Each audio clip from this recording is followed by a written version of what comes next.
go into the chat and type questions if you have them.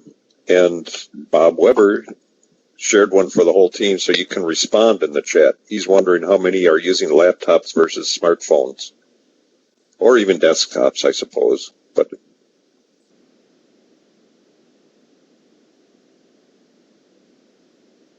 yeah, I don't know. Does Skype for Business have the polling? I don't see an option, or maybe I don't have any option there. So, did you want, how did you want people to respond? Maybe just put up a message. So if you go to your instant message down here, you can. Yep. I think that'll be the way, because I'm not sure how to pull in Skype either. I'm wondering if you can even do Skype over a smartphone. So I think we'll assume everybody is using either a laptop or a desktop or whatever. So respond if you're using a smartphone. And it sounds like somebody said yes. I've used the regular Skype over a smartphone, so the regular Skype, works fine there. Tablet, smartphone, whatever device there. Well, should we get started? I think we'll get started. And if you haven't muted your phone, I ask you to mute your phone right now, just so that we don't get a lot of background noise or stuff like that in there. So this will be a web meeting. And I will. No, go ahead. I'm going to interrupt just a little bit. So this is Jim Holman. I will be moderating, and so I will mute all of you as suggested. So don't be offended, but it's just so that everyone has a better experience. Yeah, and hold your questions till the end, and then we can unmute, and people can either message. So if you don't want to forget something, you can message, and we can try and cover it at the end, or we'll open it up after I get through the slides, and then we can have. Sorry, Tom, that muted you as well. Okay, can you hear me okay here? Even though you were not an audience. Oh, yeah, I'm not sure. Tom, you'll need we're all learning. Can you hear me now? 1, 2, 3, 4. Can you hear me, Jim? This is Tom.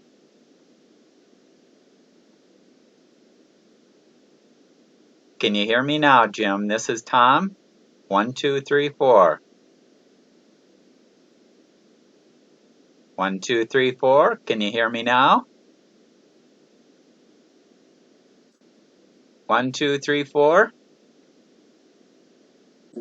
Can you hear me now, Jim?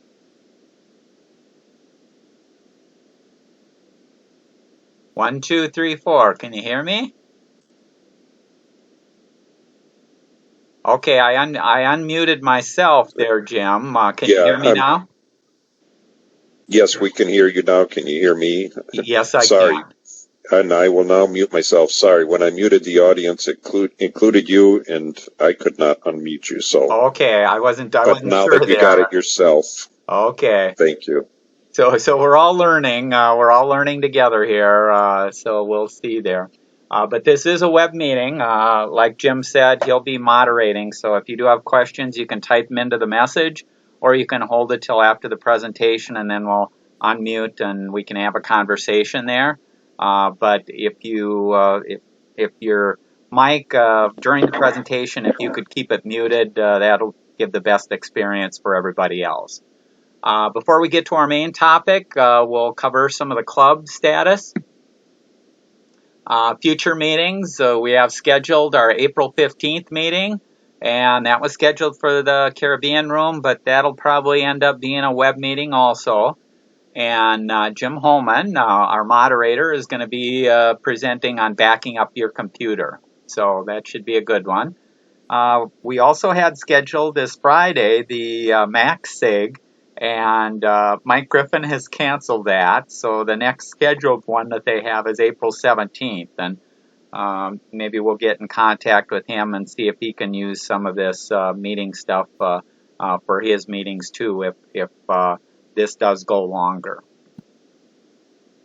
Our officers, Jim Holman is our president, Linda Brown is a vice president. Paul Ebert is our membership secretary. Mike Griffin is our MaxSig and treasurer.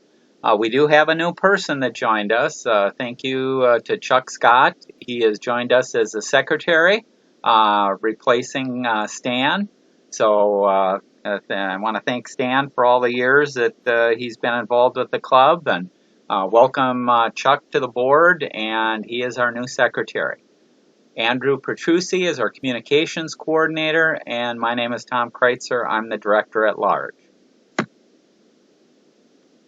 The officers, we are looking for additional help. Stan, in addition to doing the secretarial duties, was also the main coordinator for our food events. So we're looking for somebody who would like to organize and lead our food events. In the past, we've had an April sandwich meeting, which will probably be canceled, our July picnic, and our November pizza. And basically this position, we do have a number of volunteers in the organization that pick up different food items and pop and things like that, but this is just kind of coordinating everything there. So club reimburses for all the expenses, so there's no expenses out of pocket for this person. And we're looking for a coordinator to work with the other helpers and kind of be the point person for these events. So if you're interested in that, contact any of the board members, and we'd love to have you help out there. Members old and new, you can pay your dues to Paul. Being that we aren't in a meeting room, it's a little hard to take a checkup, but we'll figure it out. You can mail it to them or see any of the board members or that, and we'll try and get it there. Just a reminder, if you are changing your emails, make sure and notify us, because that's how we keep in touch with everybody. If you have suggestions for topics, email your topics or talk to a board member. We'd love to have you present on any hardware or software you might be using, or to write an article for the eBytes newsletter. Out on the website, we do have our past meetings, slides, and handouts, along with the past recordings. So after this meeting, this is being recorded. We'll put that out there also. We have a deal section, and if you do have any questions or that, you can send it to myself or to the club there. We won't go over any questions there.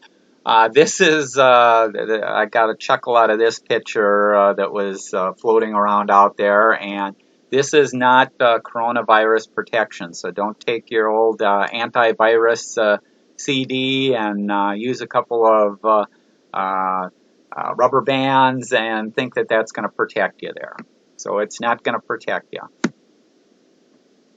Okay, our main topic today is video calling and conferencing. And I want to thank Paul Ebert, who suggested this topic. He thought it was something that might be very timely for people, since they're looking for ways to connect in that while we're all struggling with social distancing and flattening the curve, and that we can use the tools that we have at our disposal there. We can use these video conferencing options to keep in touch with family. So if you've got relatives, whether they're just down the street in a nursing home that you can't visit or stuff like that, these are great options for connecting in that. Most of the options that we'll talk about support the audio, video, and text messaging. So they'll pretty much do everything that people need there. Video calling is about as easy as it can possibly get these days. With the improvements over the years, with the devices and with the apps and the services, it's pretty easy to do. It's almost as easy as making a voice call. With faster internet connections, the quality has improved. It used to be in the past, if you were trying to do a video chat or that, you might have dropped frames or frozen video or alien sounds. That's gotten a lot better over the years. Just a reminder, this space is changing all the time, and you'll see that when I start talking about the apps and things like that. So it's constantly some of these apps are getting replaced. There's new features added. And the devices. Once the devices and the internet get faster, then everything is smoother that way too. Okay, let's talk about some of the requirements if you want to do this. Well, if you're going to do the video chatting and that, you need a video camera. And the video cameras come in different qualities. So there's, you'll see settings like 480p, 720, and 1080. Some of the newer devices and software can also follow or zoom in on who's talking. So I'll mention some of the smart devices for doing a video chat and things like the Facebook portal and some of those. If you have a group of people or family members in, it'll pan over to that family member and zoom in on them when they talk and pan and zoom. So really nice features there. You do need a mic, whether it's built-in, external, or a headset. So if you have a cell phone, you've got a mic, and you've got cameras and stuff like that, it's just a question of the quality in that. External, sometimes putting in an external can be nice, or a headset there. Headsets, especially if you're in a work environment at 3M, can make it less distracting and better audio for everybody there. So headsets are still being used by people. They haven't completely gone away there. The other thing you need is a speaker, because you want to hear what people are saying, and that could be the speaker in the device that you have or a headset. Then you need an app or a site, and we'll talk more about the options for that in a few slides. And you need a fast internet connection. And you'll see different requirements out there, but most people will agree if you're going to do video that you should have at least 4 megabyte bytes, because that's a big B. If it said large M and a small b, that'd be megabits. And 8-bits make a byte, and so your speed, when you look, it's important to make sure that you have some of these. If you have a slower internet connection, you aren't going to have a good experience with video, both the download speed and the upload speed, because you're sending video out to people. So you do want a fast connection there. If you're not using Wi-Fi or your internet connection there, and you're using your phone or that, you may be using a cellular connection. And again, you want to have a fast connection there, which usually means at least 4G, and now you're seeing 5G being rolled out with its faster speeds. A reminder that if you do cellular, that is going to use mobile data. So if you're on a mobile data plan with 1 gig or 2 gig, and you start doing a lot of video chats, you're going to eat through your data quite rapidly there. So be aware that it is video, obviously, is the larger size and is going to eat through your mobile data. Okay, let's talk about the devices that you might use for this. If you have a cheap or an older device or an old operating system, if you're still using Windows 7 or an old PC or stuff like that, chances are you're not going to be real happy with how the video looks, and it may be choppy, and you may have a number of issues there. Most of the tablets today, so if you bought a tablet in the last few years, and few years I mean maybe 3 years at the most, your tablet, your smartphone, or the laptops all have good cameras in them, have good mics in there, have a fast CPU, and so you're gonna have a good experience there. Desktops don't usually come with a camera, so you're going to have to add an external camera and a mic. Sometimes the cameras come with mics and speakers. A new class here in the devices within the last year to 2 years is video assistants. So there's video assistants, and that's what I'm trying to show over in the right corner here. This is an example of an Amazon show and Facebook portal. And these devices start at about $49 and go up to about $300. And these are very, very good devices if you have senior parents and they may not even have a smartphone or stuff like that. As long as they have an internet connection, you can use these devices and you can video chat with them. So they're very handy, have become very popular in the last year.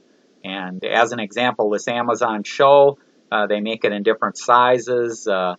Personally, I have for Christmas, one of my nephews gave me the 5-inch one, and I believe at Christmas time and Thanksgiving time they were selling Amazon was selling the 5-inch for $49. It lists for $89, but if you look around or wait for a sale, you can pick some of these up fairly reasonably there. The portal, the Facebook portal, I believe that lists that they have different sizes also. That starts at about 129 and goes up to 279. But the top model there has the camera that follows you around and zooms in on the person and has a bunch of other options. So real nice devices. Okay, what are some of the other features that you should look for? Whether it's using an app or a site there. Well, most of the apps or sites require the people to set up an account to use it. So especially the free ones, you're going to have to, if you don't have a Hotmail or if you don't have a Gmail account or you don't have a Facebook, you're going to have all the people that you want to talk to decide to sign up there and have an account there. The free versions will let you do certainly the video chatting, but if you want some of the additional features that we'll talk about, some of those cost you a monthly fee to get those. Additional features like collaboration and whiteboards and things like that. Some of those are going to cost you extra, or even the number of people that you want to connect to. They may have another tier that lets you connect with more people. 3M is using the Microsoft Skype for Business, and obviously they're the one paying for the additional features, for the conferencing features that are available with that, and also the collaboration with the Office suite, integrating tighter with schedules and everything there. Okay, another thing to look at or see what you need is how many people are you going to be talking to? Is it one-on-one or a group call? Because all the packages will let you do the one-on-one very easily.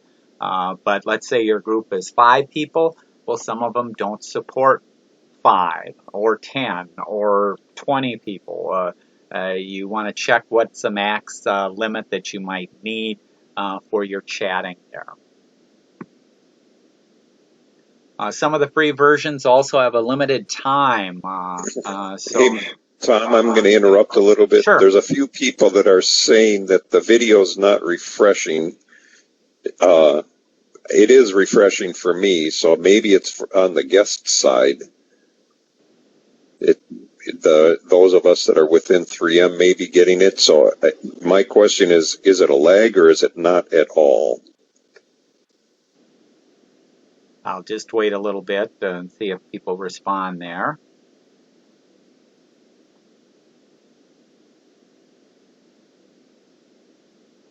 And they're mostly saying not at all. It's refreshing for me. Yeah, and I am seeing that some people that are guests are seeing the current screen. So I'm not sure how we can debug that. Yeah, I think what we're running into there is kind of the requirements that I talked about earlier. If you have a slow internet connection coming into your house, or if you have your house you've got 3 people streaming TV right now and other things going on, that slows down your bandwidth. If you have a Wi-Fi connection, you may have a slow Wi-Fi router that's not fast enough. So there's kind of all these other factors there. The services work today. It's just that some of the older devices have problems. Now, one of the solutions to a problem like this is I had referenced going out to the club website, and you can download the handout and the slides. And so if your machine isn't refreshing properly, you might want to just go out to the website and download the PDF of the slides, and you could watch it there if that helps. Okay. Otherwise, I'm sorry. We'll continue on here and that, but that's one of the things that you can run into with older hardware, older internet connections, things like that. Okay. So I mentioned some of the free versions do have a time limit, like the app Zoom has a limit of 40 minutes. That particular application definitely wouldn't work for a meeting like this where we run over an hour there. Or some of them may have a limit on the number of sessions that you can have in a month. So you can check that out depending on what your needs are. All of the apps and sites support what's called voice over IP or VoIP, and for free. And so the voice is sent over the internet. Some of the services support a telephone number where people could call in and hear the audio just through the call in there. And almost all of those, there's a fee for using an external call-in for each user, or for each user for the time period that they're in there. Usually you connect to another person by seeing who's online. So unlike a telephone, we pretty much take it for granted. You can pick up your phone at any time. You can dial somebody's number. They're going to hear a ring on their end, and they're going to pick it up.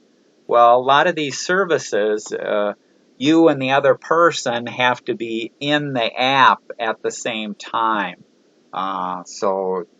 If you're going to have a Skype, they're going to have to be logged into Skype. You're going to have to be logged into Skype, or Facebook, or whatever you're doing there.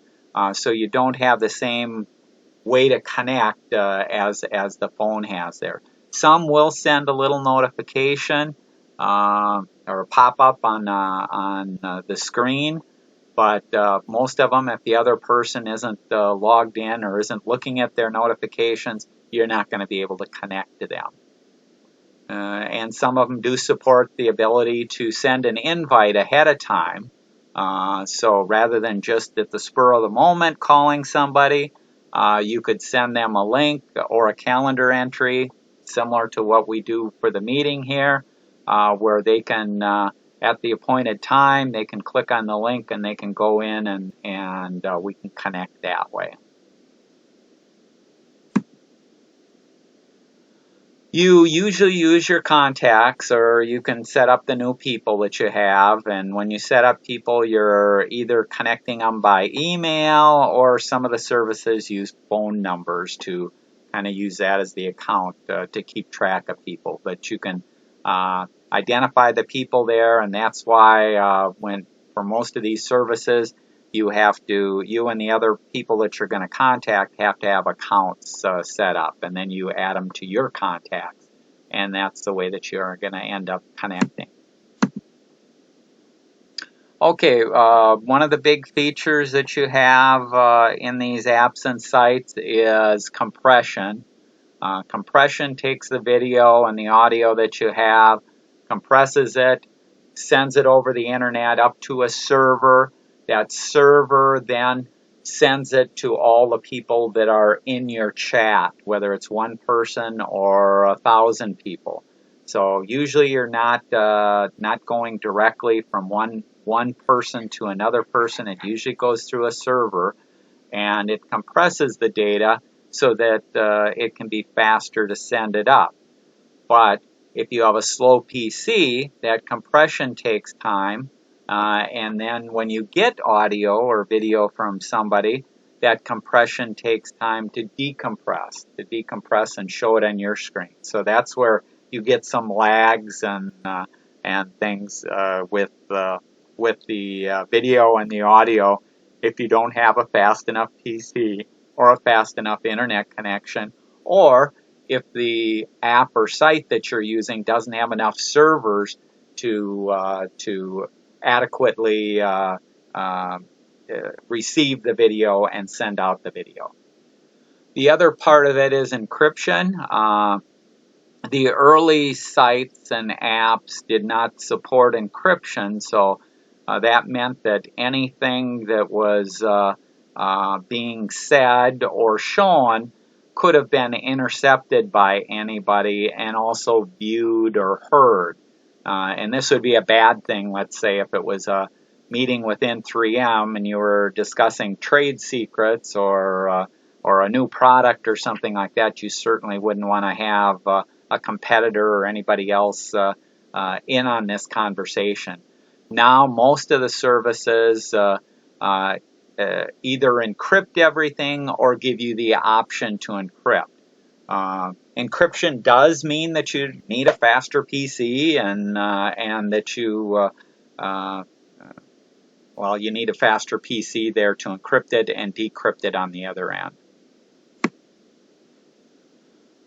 Some of the apps and sites also support filters and effects like you see in Snapchat, so putting ears on people or noses or things like that can be done.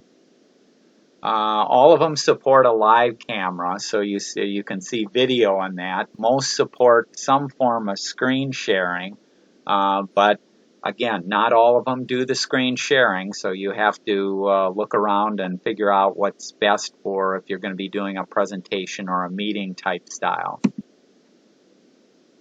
Collaboration can also be an important feature.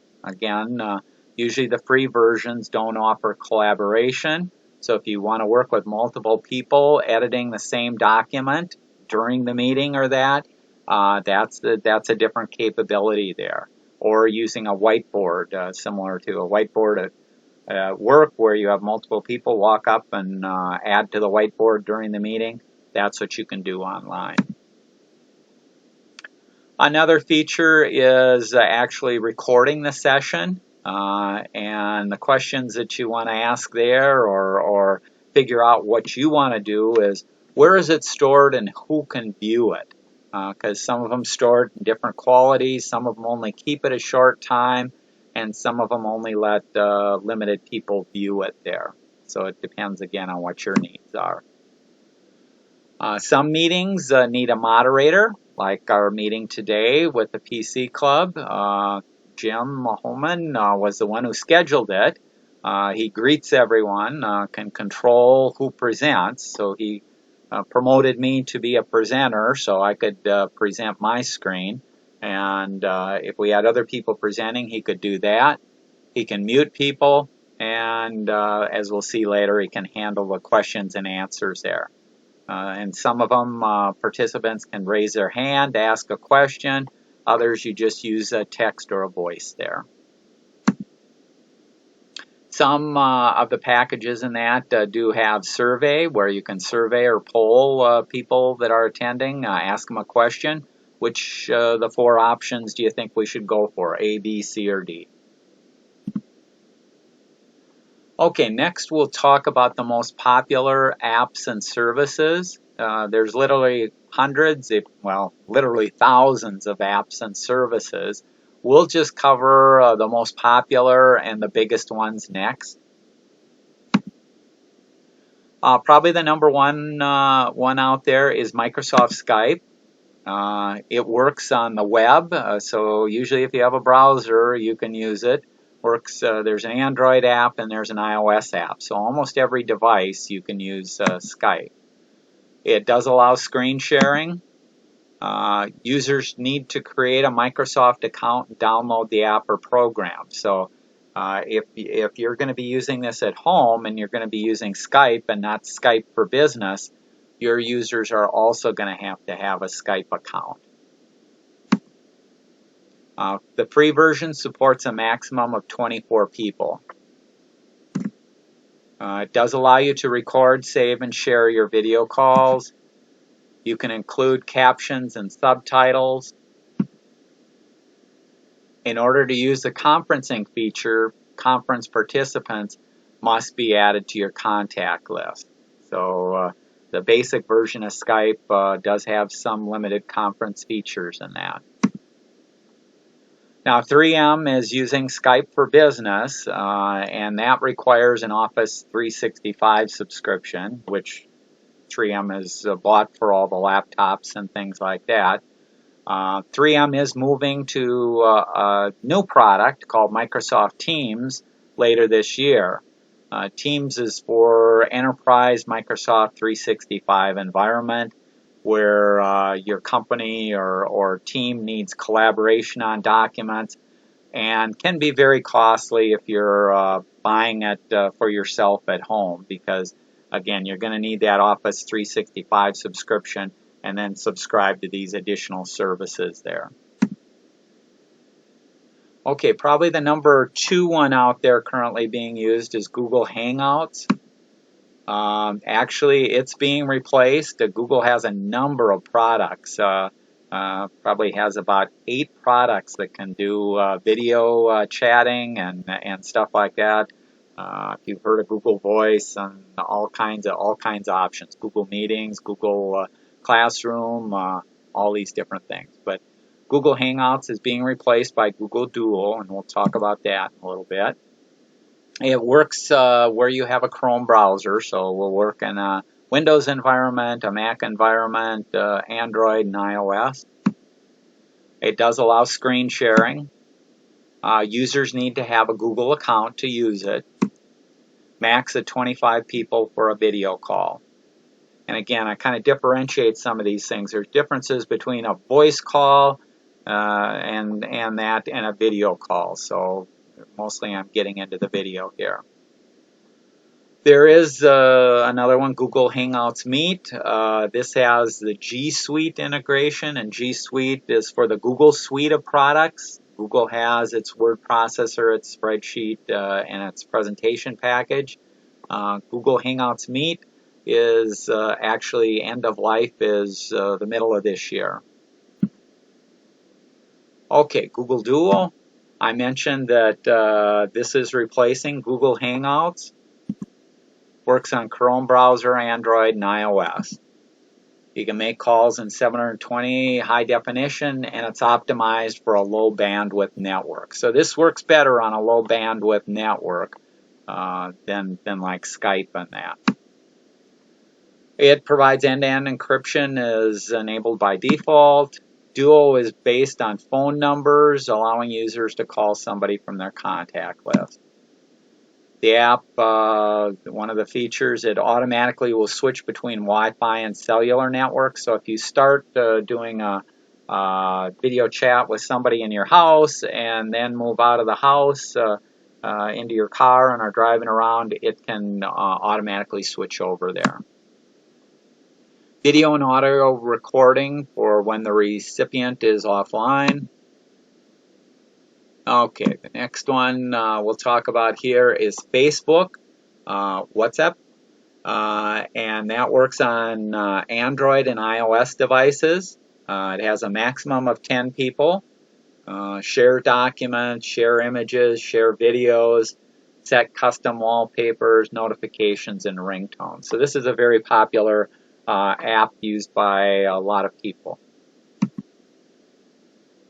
Another one from Facebook. So Facebook and Google the same thing, and Microsoft the same thing. Over the years has acquired different companies with different technology, and so that's why you have kind of these similar products that may do the same thing, but they have different names, and the company hasn't gotten around to kind of integrate all this stuff together and just have one app to do it. They have all these different ones. And another one that Facebook has is Facebook Messenger. It works on the web, or basically anywhere that you can get Facebook, you can usually use Messenger there. Android and iOS. It's primarily for sending messages, but they added the video chat capability to it.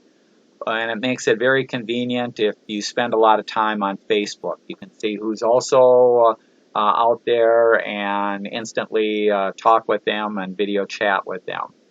It supports Snapchat type filters, max of 50 people. And we had talked about like the Facebook portal being a smart device, and it's the Facebook Messenger is supported inside of that. Okay, this is probably one of the very first video chats that was out there, was the Apple FaceTime. And FaceTime is a very good application. The only drawback to FaceTime is it only works on iOS devices.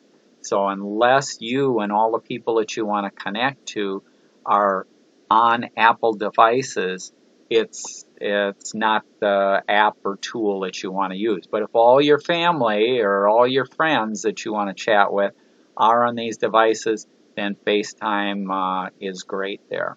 You can make your video calls. It's in high definition, max of 32 people, and you can get calls even when it isn't running there.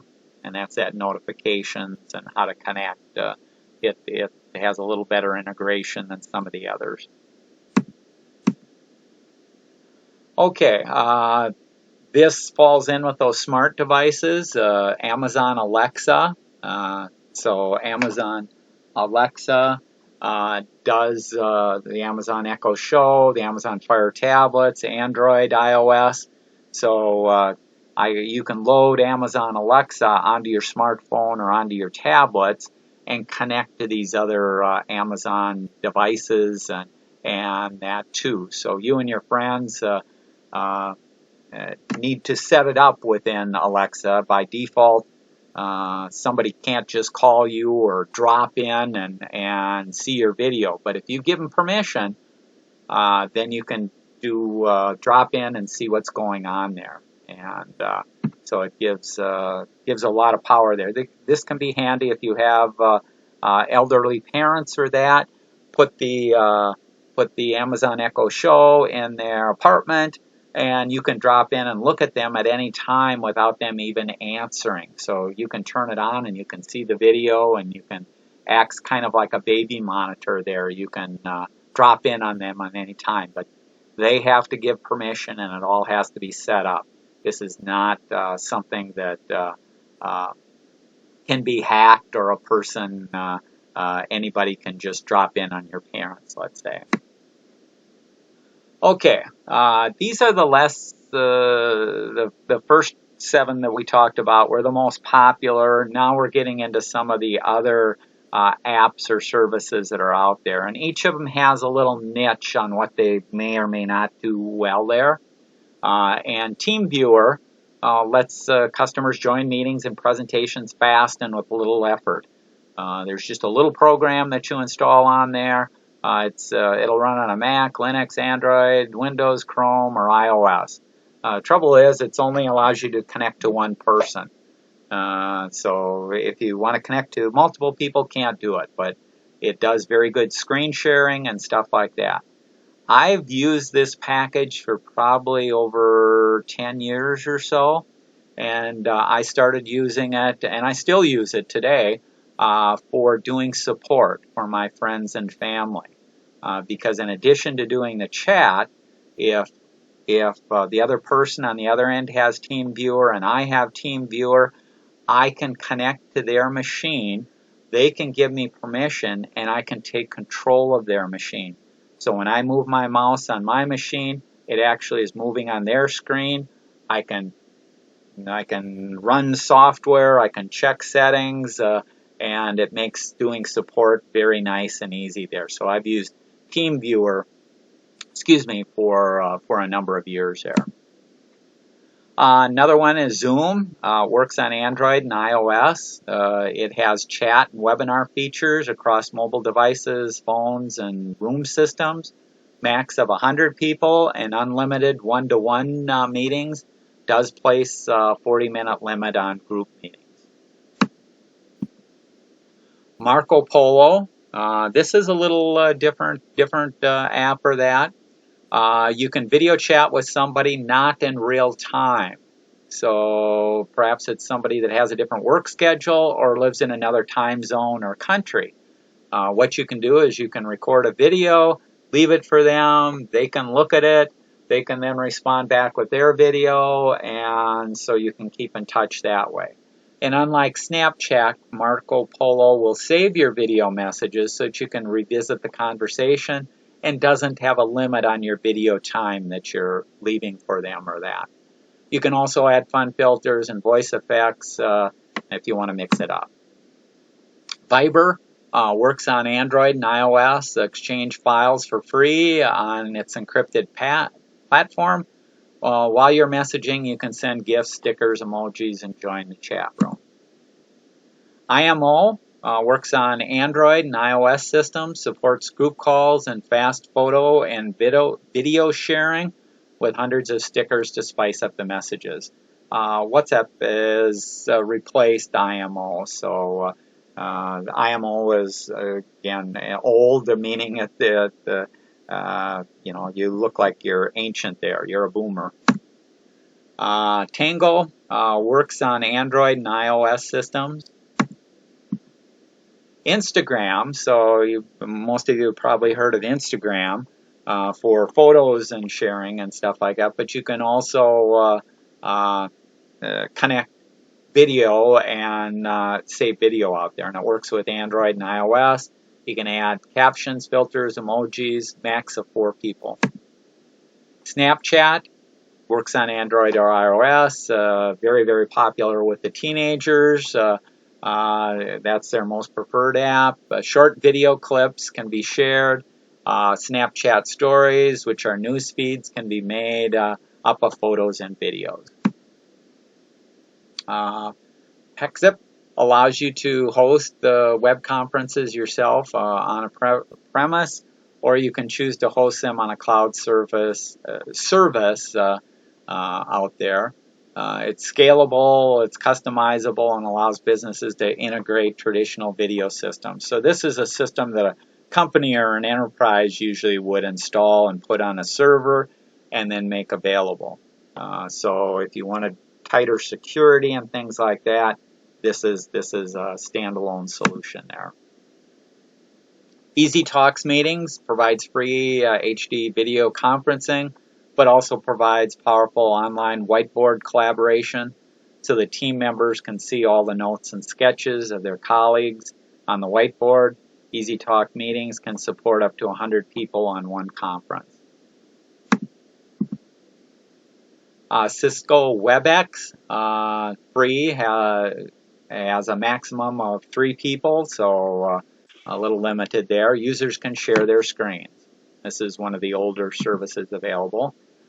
Join Me, the free plan is limited to conferencing and screen sharing. They also have a 14-day free trial to try it out and connect there.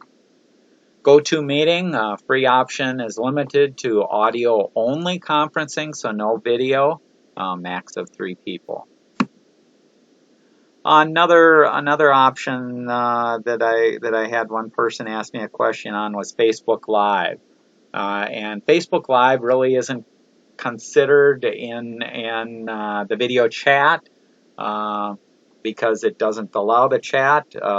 It is more of a real, it's a free real-time broadcast of your camera on your news feed in Facebook. It is recorded and remains on your feed there. So if what you want to do is do a broadcast, that might be a solution for what you might want to do there. Okay, next, these are some recommendations that I found by CNET. So CNET is one of the authorities in the PC industry there. The best for calling, they rated the Apple FaceTime, but again, it has that limit of only working for Apple devices. So if you're calling friends, Apple FaceTime can be your #1 go-to there. If all your friends don't have Apple devices, they're recommending Facebook WhatsApp. Best for group chats, Microsoft Skype. Best for sending video messages, Marco Polo. Best for Facebook addicts, so you're on there a lot, checking your Facebook and that, Facebook Messenger. Best for business purposes, Zoom. Best for Google or G Suite, Google Suite users, is the Google Hangouts meet. And these are some additional links where I got some of my information and some tips on what to do there in a video conference. So you can take a look at those at your leisure. And that concludes the slides there. So I don't know how we want to open this up to questions. I'll bring back up my screen and see. Okay, yeah, so you can self-moderate maybe. Well, do we want to go back? Are there, I guess I'm not, should we go back and... I think you covered some of the things that were in the conversation itself. That 3M is moving to Microsoft Teams, so Skype will not be an option within 3M corporate environment. I do thank Paul for putting in the link to the slides. Being that I'm connecting through my work computer, I was not able to go out there and grab that link easily. So as Paul is just mentioning, he has not gotten an update now for half an hour. Oh, I'm sorry about that. But so our apologies on that. We'll have to make sure we emphasize to get the slides ahead of time. Yeah, I did put the link in there talking about the past meetings, and I did make it a point to put them out before the meeting, but certainly we can do that. I think one of the other questions was talking about minimizing or the size there, and this is where becoming familiar with the application or site that you're using. You'll notice like on this screen within Skype, there's a ton of buttons and there's a ton of options and things like that. So when you see things like here, you can pick different layouts, size your screens, maximize, you know, so depending on what you have, you do have a lot of control over how your screen looks, whether your messages are up or not up. So if I want to see these screens and see the conversation, I can. But if I don't, I can close them and you know, free up more space here. So you know, now I've got a larger space here, and I don't have to do it. Then the other buttons, you know, whether you're muting my video and stuff like that, I can go and unmute, and suddenly, well, not suddenly, it'll take it some time there, I eventually show up. So it's a case of a lot of options in all these packages on what you can see and what's shown there. And you'll see more questions are now coming up. Okay, let's see. Alexa was apparently triggering. Yes, maybe I just did it again now that I said that. I won't repeat it, but I had to mute the one that was right next to mine too. So she's muted right now.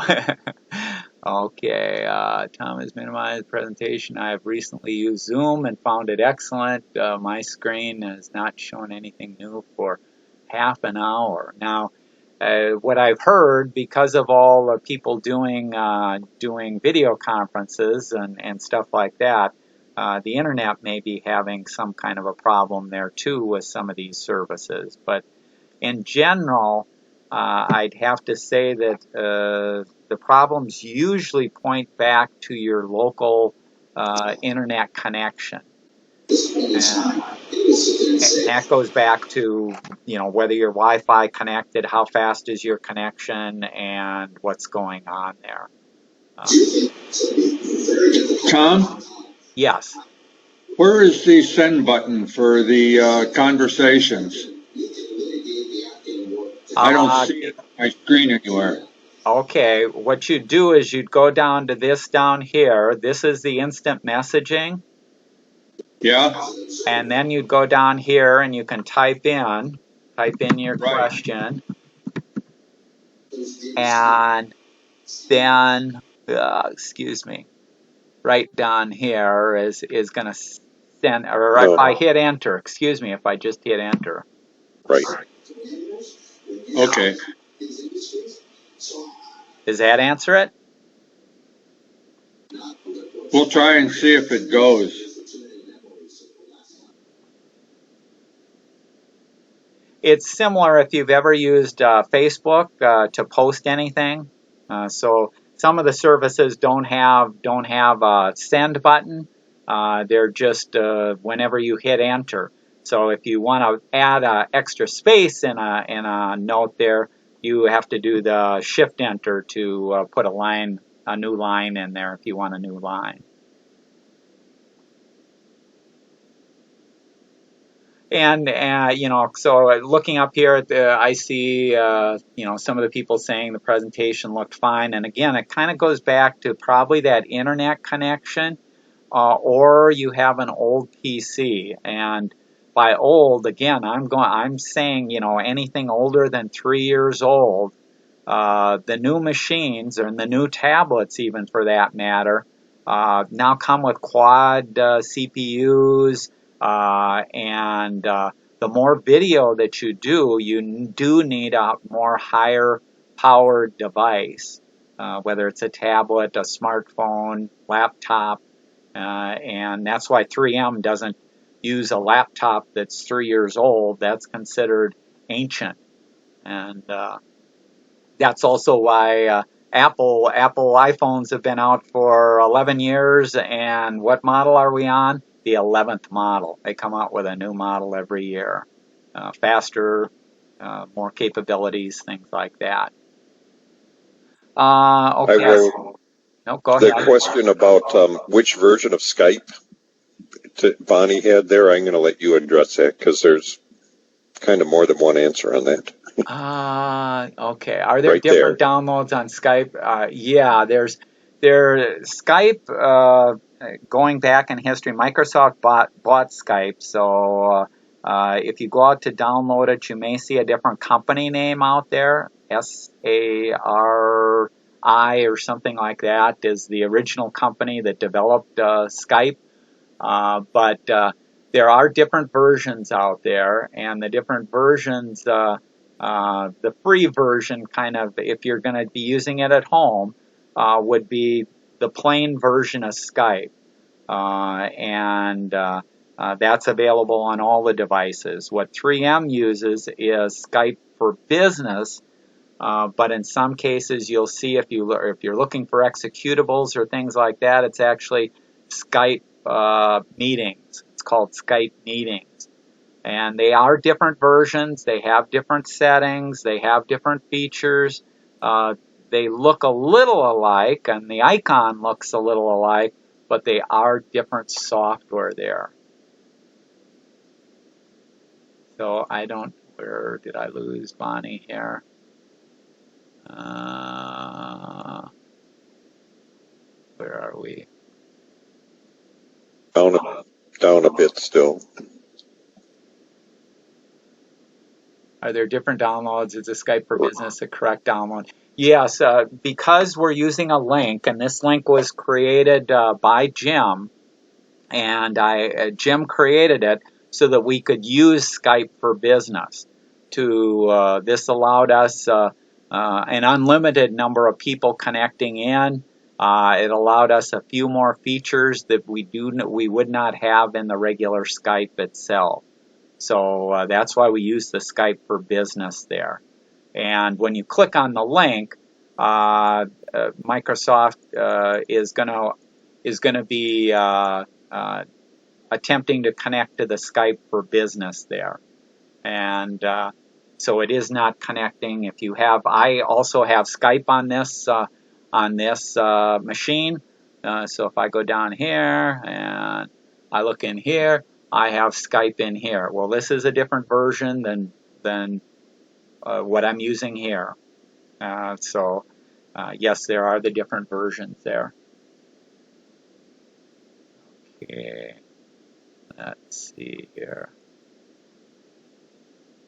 Any privacy concerns with these services? Is Zuckerberg watching who we connect to and we discuss?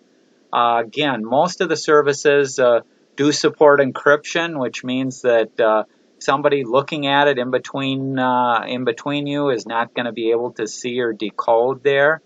However, it's a case of you should be careful no matter what you're doing. Sending an email is more public than doing a video chat, because emails flow around in most cases unencrypted, and anybody can read them there. So there's concerns about everything, I guess, in general.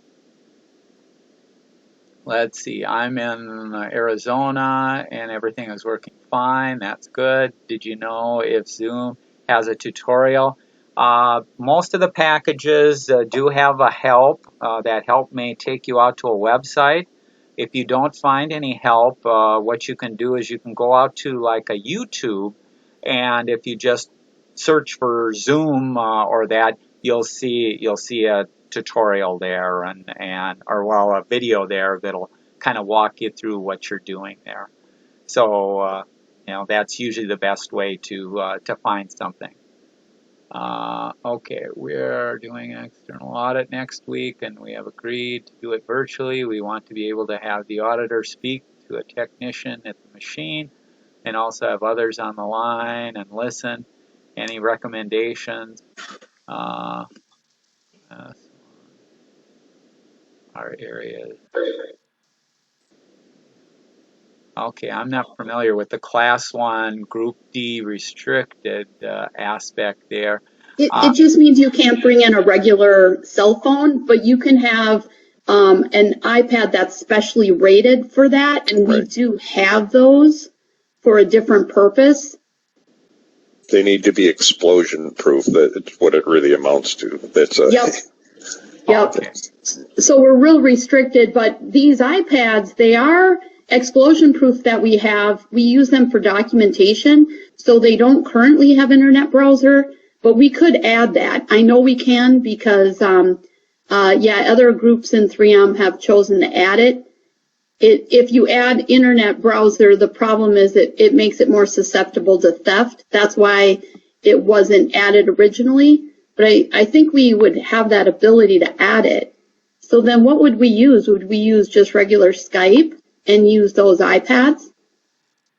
Anything inside of 3M, I'd recommend using the Skype for Business there because that is going to allow you more features and functions than you'd have in the regular Skype. The regular Skype also, it's a case of you'd have to each of the people connecting would have to set up a Skype account. So if they didn't have a Skype account, the nice feature in the Skype for Business is people can connect in as a guest, and all they have to do is put in any name that they want, and then they're connected in, which makes it very easy for external vendors or anybody to take part in a meeting here at 3M. And that was the Skype for Business as well, that we can have one external person? Right. Great. Thank you. Okay, let's see.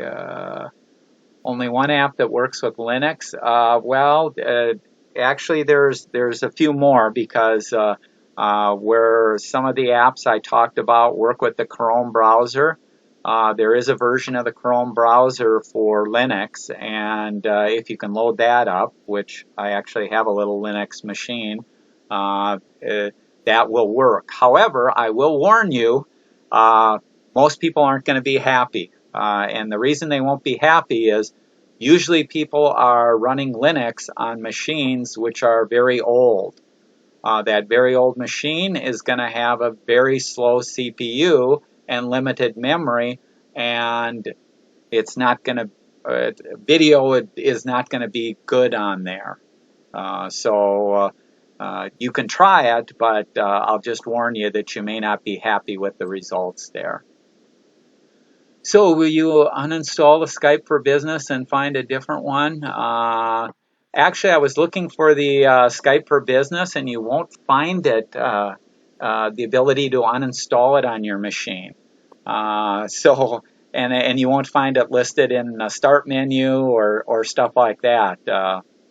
So they don't make it easy to take off. My guess is it downloaded a bunch of DLLs, and Microsoft wants to keep them on the machine, and you're not going to get them off. But will we be using a different one next time? We'll have to see. And eventually 3M is going to move off of the Skype for Business. So we'll either be moving to the Microsoft Teams at that time, or if we can find another solution that works for all of our different people, we'll see what we can use there. Okay. I'm trying to log in with my iPad. It says sign in, but I don't know what to use as sign in. I'm using the regular link. The link should have, if you were in a browser there, usually what you'll see if you click the link within a browser for the Microsoft Skype for Business is it'll pop up and it'll say, do you want to use the app? And when you use the app will pop up, and at that point you can click on the login as a guest. So most of us don't have a paid Microsoft Skype for Business account, so you'd connect in as a guest there, and that's what you should see on a tablet or a phone or any device there.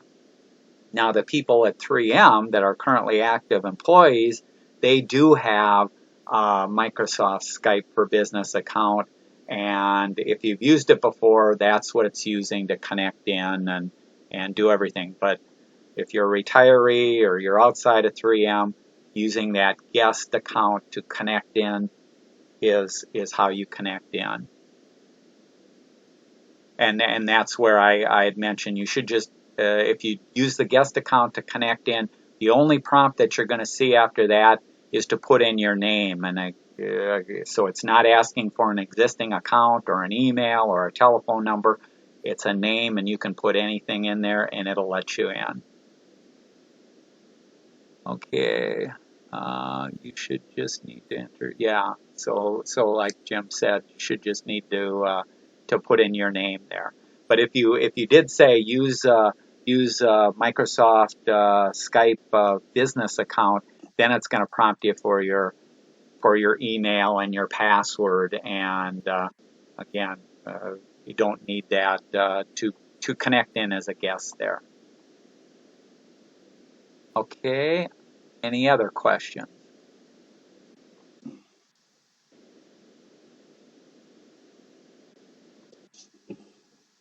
Okay. I don't know how we do virtual applause, but thank you, Tom. Thank you, Tom. Okay, you're welcome. Glad to see everybody. Looks like we had 20, 25 people or so. So that's a good attendance there. And I saw 28 at one time. Okay. And again, the more you use these packages, you'll figure out how to use some of the chat and some of the additional features that all of them have. So the best you can do is kind of play around with some of these. To test some of these, what I personally did is I have my laptop, I have a desktop, I have tablets, and I have a phone. So I'd load different ones up and use different accounts. And so it was kind of interesting to play around and see how they work there. And because all of them are free to set up an account or to do things, it's just your time to connect in and try it there.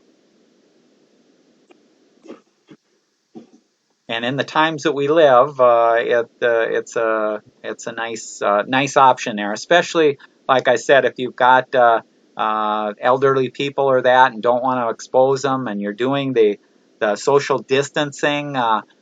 This can be very nice to connect in family and friends and keep connected there. Okay.